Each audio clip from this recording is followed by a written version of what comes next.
Welcome, Katarina, to this little conversation.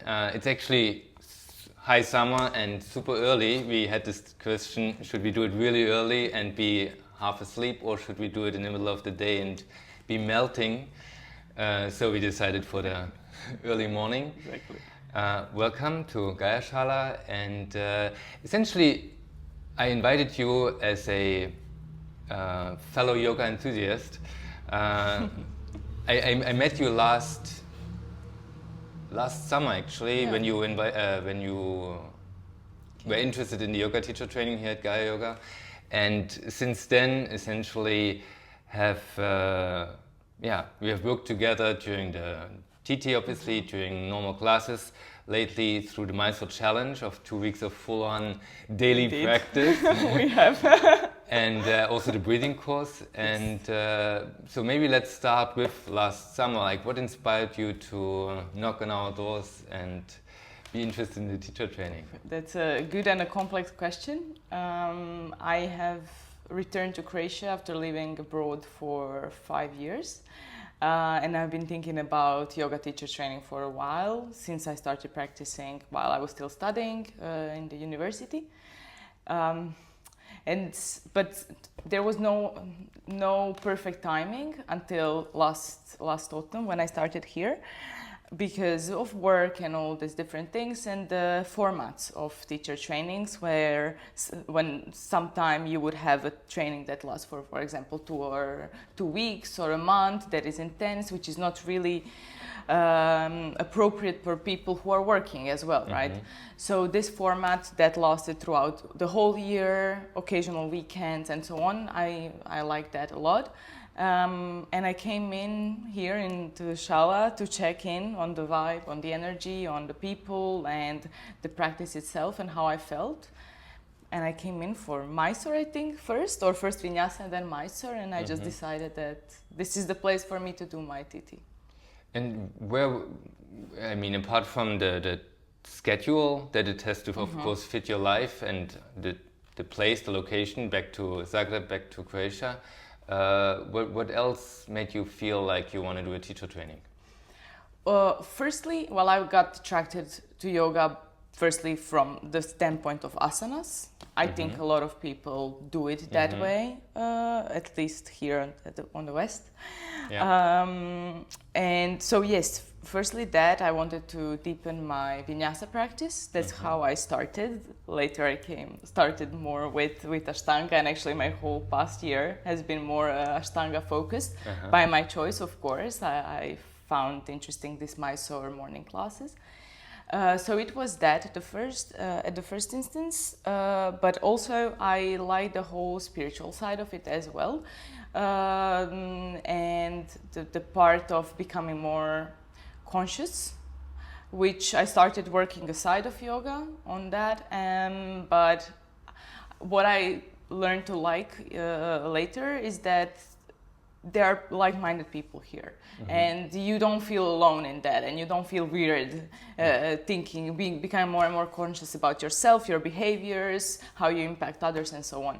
So these are some themes that were connecting me to yoga and to yoga tradition and philosophy, and also breathing, which I tried before some breathing techniques earlier while still studying and so on, and I felt good doing it. So all these things made me want to deepen it and potentially go into becoming a teacher, as well as in a sense of teaching other people, which not all people with teacher training do actually. Yeah, a lot of people start just for themselves, right? To deepen their own practice and then eventually have that potential to also teach it, but not necessarily in the first place. And I mean, I remember also from my own history that this idea of, who can I even talk about all these things that are going on within myself when I practice yoga, how I feel after that, and then you kind of go to your job and you feel a complete different energy, and nothing you do in your yoga practice really resonates, or what you want to share doesn't really it doesn't resonate to share that necessarily with colleagues that are in a completely different energy, especially during office days. Yeah. and then feeling like, oh my God, I'm actually not the only one that feels this way. When you get into a group of yogis and all of a sudden all your crazy thoughts are shared by everybody else, like it's all of a sudden normal. It's true, exactly. But also what I think we have learned, or I think we will still be learning that, is how do I adjust all this that I think I am, and how I like to work, how I like to live. How do I adjust it to today's world, which is asking for something totally different, where we live in Zagreb, it's loud, it's busy, it's cars all around, people, and in the same time you start recognizing that you are more of a person for living somewhere where it's more quiet, more peaceful. So what are the techniques and tools that we can use in day-to-day life then to make our lives easier while we are still in this kind of setup, if we have to be, if we choose to be, and so on. Yeah. Do you have any story or any example how maybe some of the things that we did or that you learned in the last year have affected how you live your daily life? Anything you have changed, any habit, any way to interact with other people? Yes. Well, maybe first like the realization, and then I can talk about some specifics. So the realization was that I'm not off, I'm not weird, I'm fine the way I am, and I can stay like this, and I can adjust my life to fit as much as possible to this environment, right? That was the first big thing, because when you start from, oh my God, something is wrong with me, why cannot I do this? Why cannot I enjoy this big city? Why am I not a person who likes to party? When you start from that, you're not going to succeed in anything. You really have to shift your mindset and become more gentle towards yourself. So that was the first thing I learned. And then some tools, definitely. I mean, to be fair, I think I could use like 2 to 3 hours a day to get myself to the nice balancing state, which is a lot, really, when you think you are working minimum 8 hours normally, and then cooking, and then family, and then whatever else you have, right? But for me, and especially in the past 2 weeks, I noticed how important this asana practice is. I mean, it was so every day a Mysore challenge, Ashtanga practice in the morning, and I wasn't feeling like it every day. One day I would come, my tummy was aching. Another day I would come, my head was bumping, and I didn't feel good in my head and all that. But after each practice, I forgot all about it. And that's what the physical movement does to people, and also other people do sports, I think, for the same reason, because afterwards I feel great. But also what I would get from yoga, which I don't get from other sports, is this real deep relaxation. And also I learn something about myself on each practice. And it's normally crossing some kind of border, mental border, or a discipline, or connecting with other people also, and the energy, really, that it's different here, and that, well, Ashtanga practice has a specific focus on that as well, and how the energy moves in the body. So it would be asanas, also breathing, every morning, if nothing, for 5 minutes, that works really, focusing on lengthening your breath and really being present. And it's not just that this 5 minutes does a big change to the whole day, it just makes you start really well. But also, the more you do it, the more you will remember it when you need it. Yeah. That's for me. I notice I catch myself when I'm now in a more stressful situation, or I notice that I'm slightly getting or angry or irritated or something. It's not, a lot of our moms, grandmas tend to say, just breathe, deep breaths, 3 deep breaths, and you would just get even more irritated. You know, you remember that, you probably would get the same. But now when you become more aware of what it does really to your body, you become one of those, just three calm breaths, and you'll be fine. Don't be like this. Yeah, I mean, I love this example, but I also use it to stress that point. if you are stressed and you have no connection to your body and you don't know how to breathe, just trying to breathe deeply will not help. But if you have that daily practice, and like you said, even if it's just 2, 3, 4, 5 minutes, and you know how the breathing feels in your body and what are you doing and the sensation of it and the longer exhalation and kind of getting really nuanced and able to control that movement, then when you are stressed, you will actually be able to really utilize it instead of, just, okay, I'm trying, but actually you're almost getting more stressed, like you said, because it's just all tense. And exactly. Yeah, nice. And also what you said with the daily practice and the discipline and doing it anyway, even if you don't feel like it, or when you have all the symptoms in your body like tiredness or tension or headache or whatever it might be, to do it anyway and then actually acknowledge, oh wow, it does make me feel differently, it creates a shift in the state of mind, and I'm in a different place afterwards for the rest of the day, even if the effect itself is not the rest of the day noticeable. So what I also noticed, especially you got this advanced asana that we always give out during the teacher training. Yes. Essentially, just to say, here's an asana you probably cannot do well. Yeah. And let's see if you can figure it out. Which I think is a metaphor for the whole Ashtanga practice. It just gives you a new challenge, and if you conquer the challenge, you get a new one, and another one, and another one. And so you have this meditation movement, hopefully for 90% of the practice, and then maybe 1 or 2 or 3 moments throughout the practice that are really challenging, that make you maybe freak out or feel emotional or mentally challenged, whatever it might be, physically challenged, obviously. And just sticking with that challenge and noticing, okay, well, I have to maybe figure out something like how to understand that asana better, how to just keep repeating it, work on it, and then all of a sudden there's hopefully a big improvement. And I saw that with you the last 2 weeks, how, especially with that asana, the first day it was like, what's that? And then all of a sudden, oh my God, I said to you, like, when I saw it, like, wow, now you're already so much better. It really looks like the full asana. So how was that? How did that feel for you? So yes, I'm working on Vishwamitrasana, and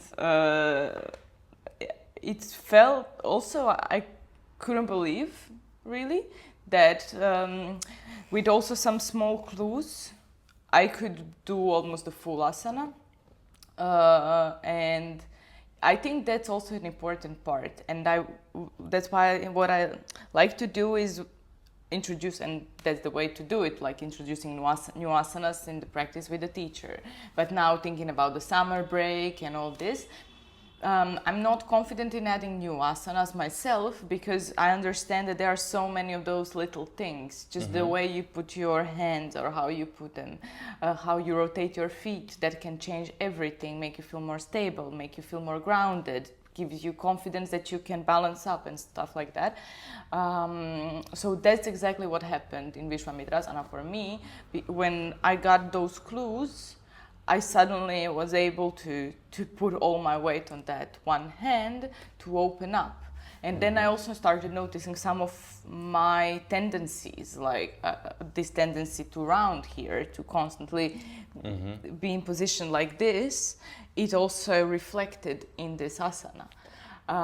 Also a fear of falling down, for example. Again, now I have to put all my weight on one hand and try not to be fearful of that, right? So it's interesting, because if you want, you can also take from this practice something that it's also like a bit of a therapy, mental therapy for you, if you want to look at it in that way, if you're that kind of a person, and I am. I tend to analyze everything, even too much. But that's a different story, so we are learning how to balance stuff. But yes, so the asana can reflect some of your tendencies in the way you behave and in general life. and the progress is huge. It really feels amazing. Yeah. It feels like you are putting in a lot, and you are really getting it back. Yeah, well, and that's what I remember the first month of teacher training. I also said that, I think, to everybody, like, if you now start doing a daily practice, ideally coming to Mysore and putting in those hours at the beginning, you will have this huge effect, because you know the practice, you know how you move, but also once you do it daily, and that's why we also do these challenges to kind of push people into, okay, let's do it daily just to see, all of a sudden all these little details become clearer. Yes. And you are also able to actually hear them.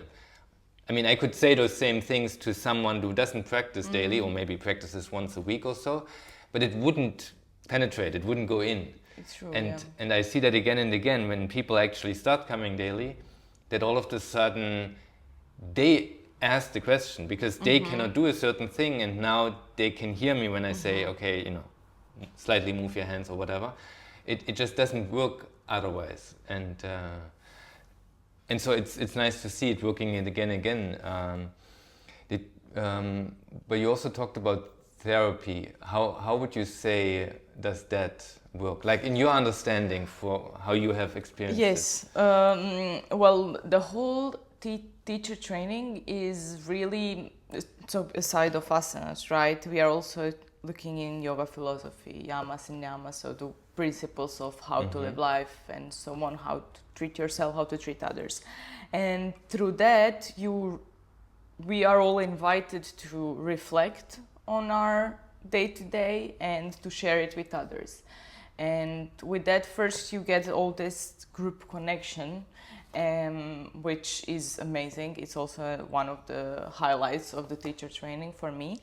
And it also, if you weren't really reflecting on yourself earlier, it makes you do that. And it also kind of breaks that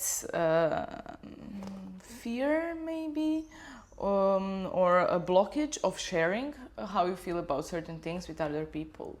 So during our group teacher training weekends, we would talk about how we feel about discipline, or how we feel about not lying and being truthful to ourselves. And with that, you notice that it's not just you having this typical pattern of behavior and of the mental processes, it's everyone.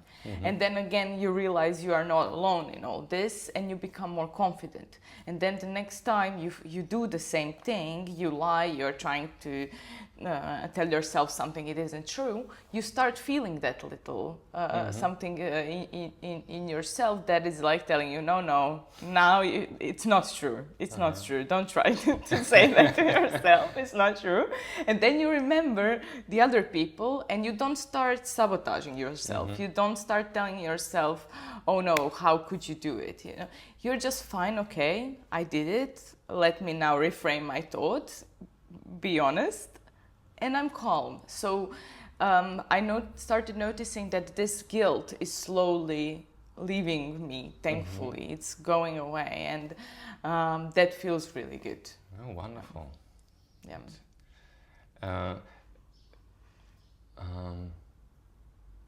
Do you have any kind of idea on how, like, because you just talked about like guilt leaving your body, like, I mean, I have obviously made up some concept of how maybe, you know, those things are leaving us, but can you kind of, do you have some understanding how that feels for yourself when through the asana practice, the breathing practice, the thinking and contemplating about certain things in daily life, noticing the things, how that works, how that affects your body, your being, your state of mind?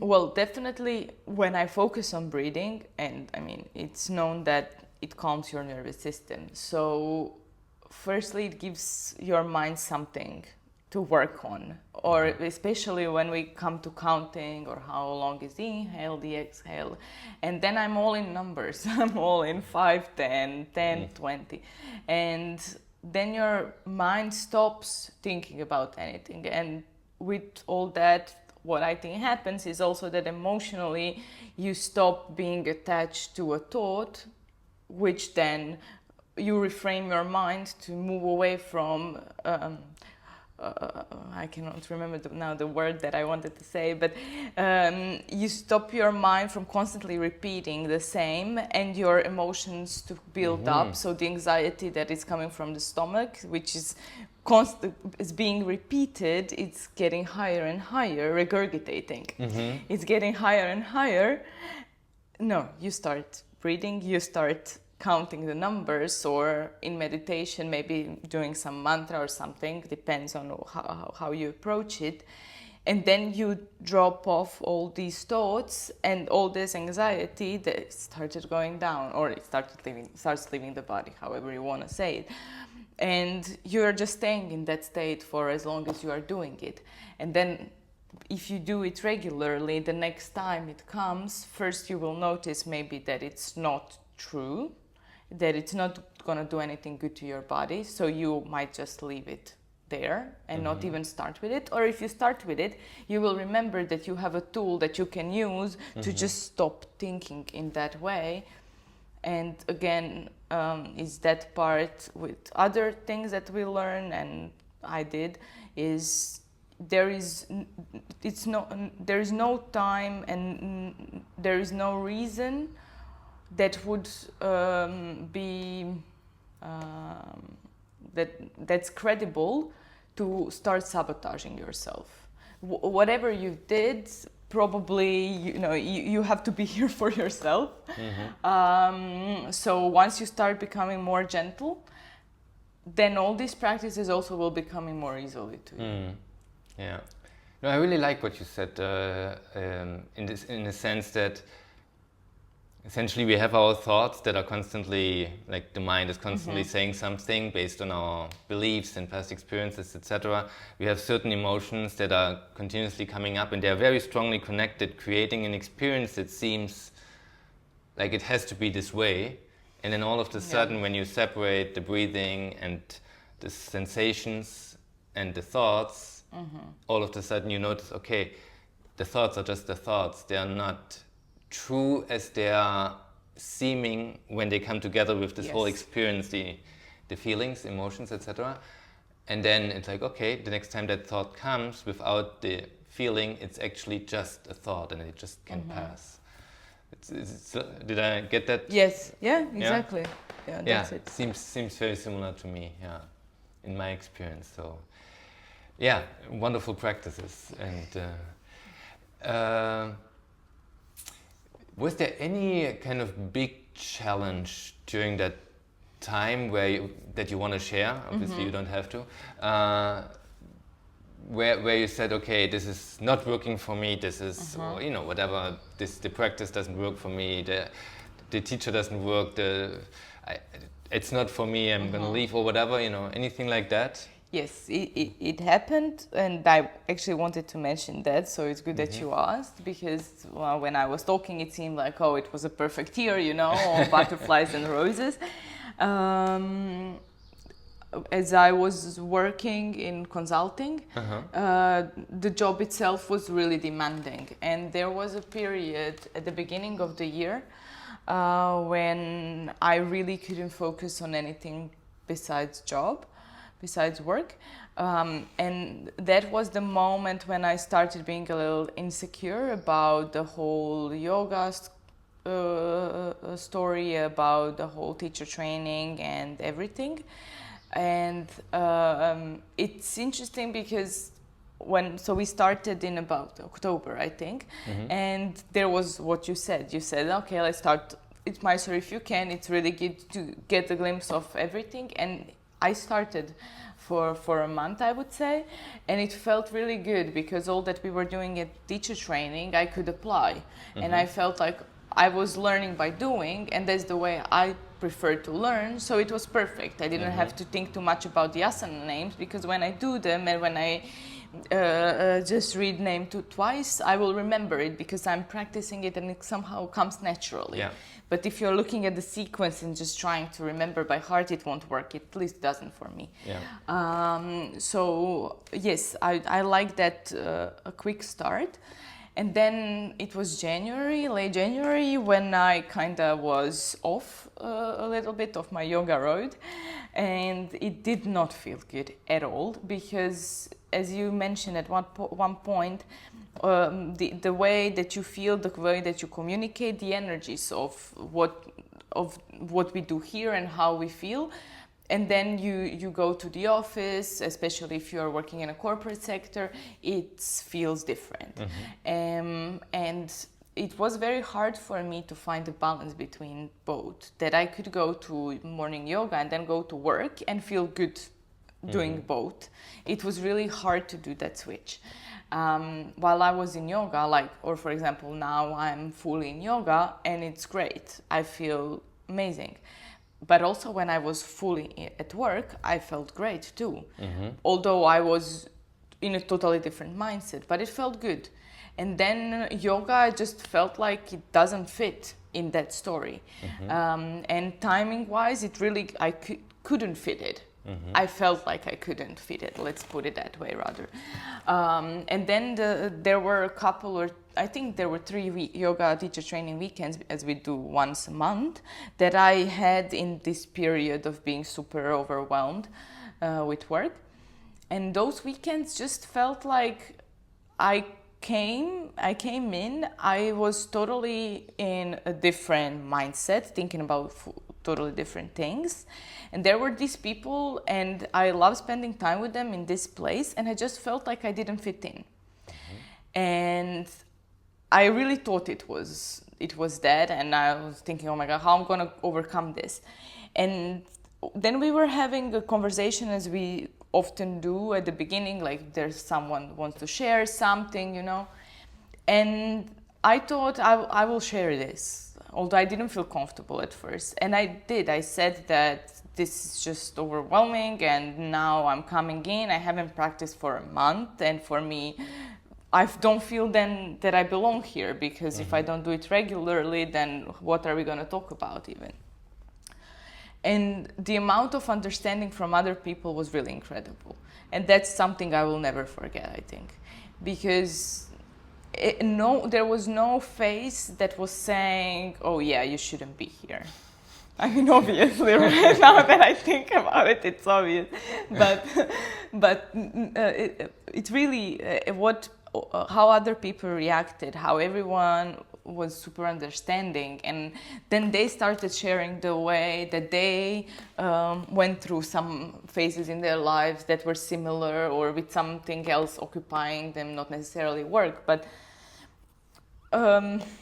it also taught me how it's gonna be like this. It's a little bit of a roller coaster, and at certain points there will be something else that's gonna be dominating the life, and then this, and then that, and then this.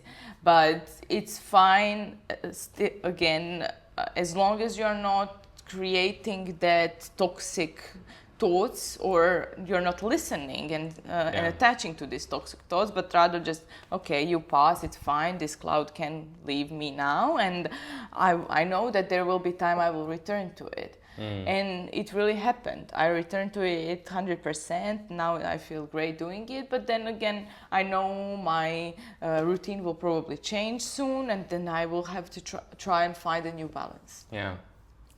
So wonderful story. Thank you for sharing. And I think it more or less happens to everybody, especially because it's this 1-year process. So, and part of it is that everybody hopefully falls into some hole and climbs out of it, and then obviously is empowered by it, because they learned a lot about themselves through the challenge, and through how to get out of it as well. And I think that's also what all these practices are for. Like all these practices push you into holes. Like, please stumble, but stumble in a way where you can get up again, not where fall down and then you break your leg. And it's almost that the practices always invite you to be to some extent on the edge, but again in a way where you can still handle it, whether it's with breathing and you're holding the breath, or you feel something coming out or you feel tension.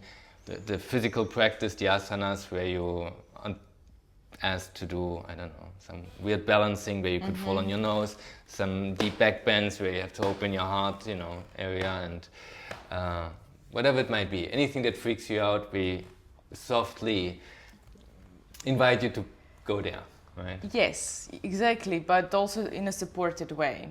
I was, interestingly, reading through recently through my application form for the teacher training, and I was looking at the question that was about what are my expectations and so on. And one of the things I mentioned was to have a teacher that can guide you through the process, and this being just the beginning, this teacher training. And then later on that you have someone as a mentor and someone who is really going to support you throughout the way, and that you can lean on in terms of the practice and everything. And it really is like that. So it's not that I'm given a handstand and now do it. I wouldn't first. Definitely, I wouldn't. Not yet. Yes, it's still waiting for that moment for inversions to come. But we really are supported, and it feels like that. And the group sizes are always reasonable, and it feels like a teacher sees you, and the teacher can see what you are doing, and you don't feel afraid of trying an asana and so on. And it's always it's a good balance. So yes, we are challenged, and we challenge ourselves. Sometimes the teacher challenges us, but also we are supported, really, and that's important part for me, because if I don't feel safe, I wouldn't even try to go beyond that comfort zone. But what I love about that as well, first, thank you for feeling that you're supportive. Really, that's also one of our big intentions, to support everyone in that process, and truly to make it a process that is beyond asana and really goes deeper. So I'm really happy to hear that this is really true for you. But what I also like about it is that it was your intention. We couldn't call it expectation, but you wrote that down, meaning you were aware that this is what you wanted, and if we are very clear what we want, we can much more likely attract it. It's true as well. And find that person or that circumstance, that environment that supports exactly what we want, instead of, well, let's see, and then we will see what we get. Yeah, it's true.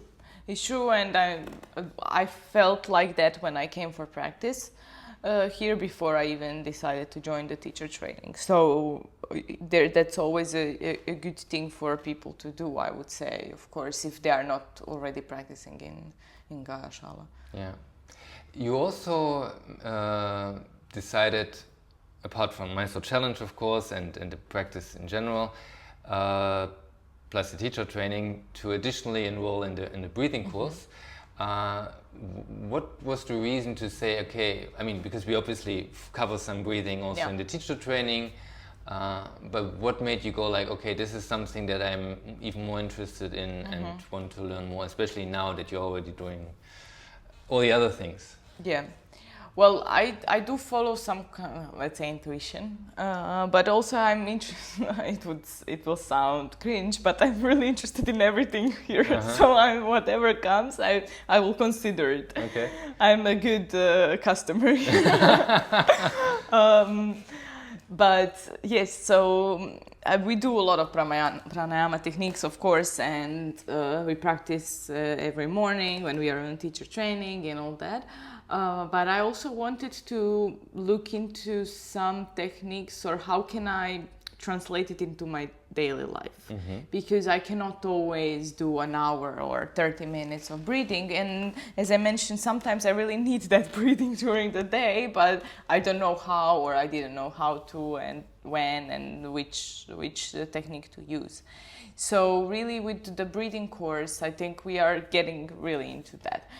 Aside of more looking into the science and how things work behind the scenes, or underneath us rather, We are also looking at how can I apply this day to day when I'm walking, when I'm jogging, although I don't do much of that, but walking, yes, and cycling and so on. So I notice how, and I was thinking when I was walking here today, how I used to do that before as well. Now I'm doing it more consciously and more actively.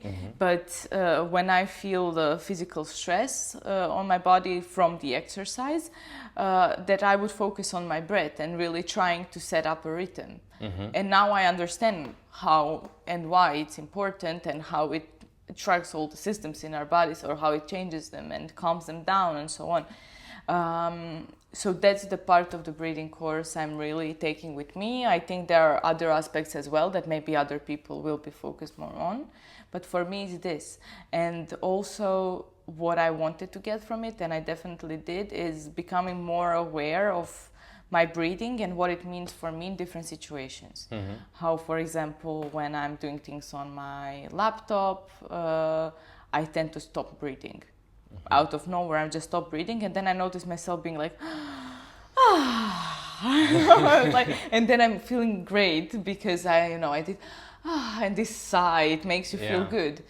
But in the long run, this, I don't know, I would say 30 seconds of hold before made my whole body so stiff and so tense that this sigh at the end, it helped. But after that, I'll probably go back to 30 seconds of this.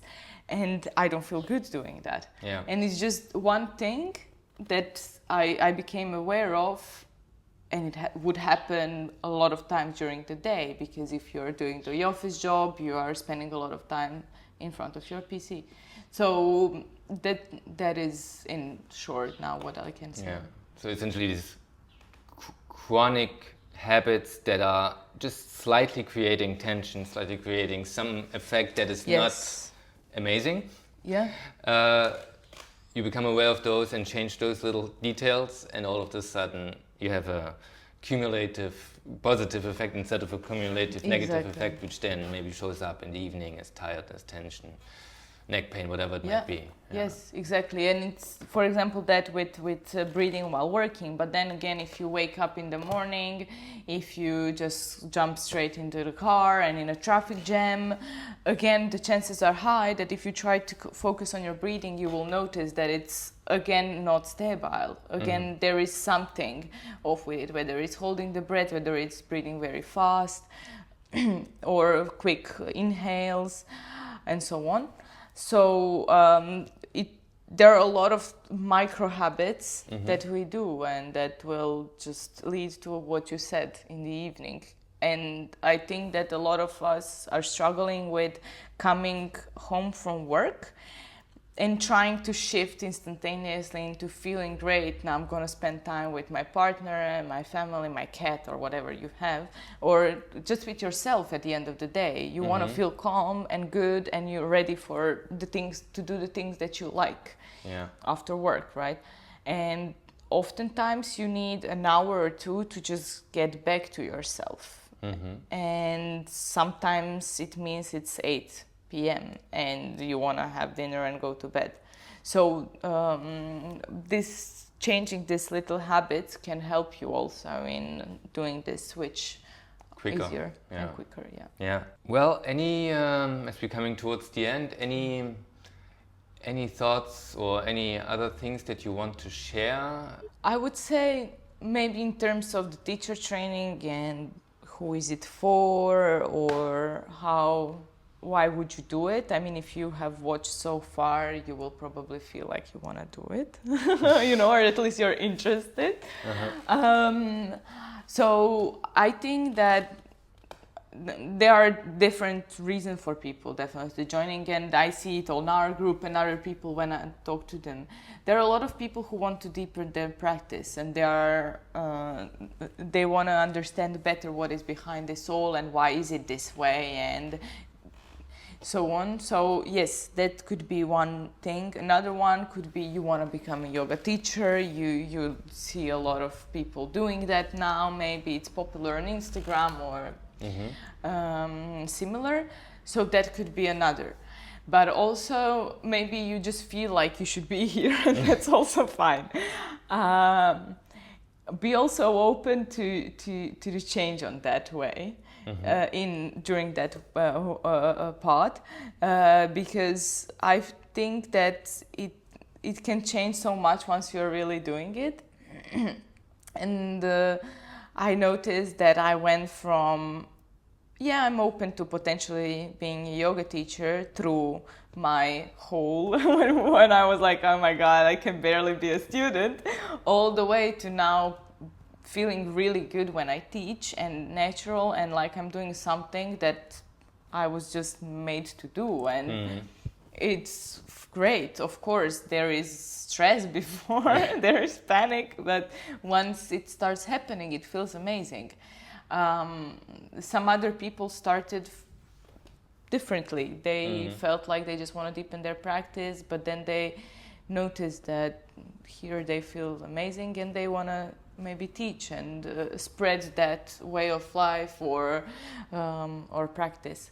So I think that it could be for people with different intentions, the teacher training, and it's totally fine to reach out to me, to anyone you see on Gaia networks, I think, to ask for opinion, to ask for whatever you want to know more about.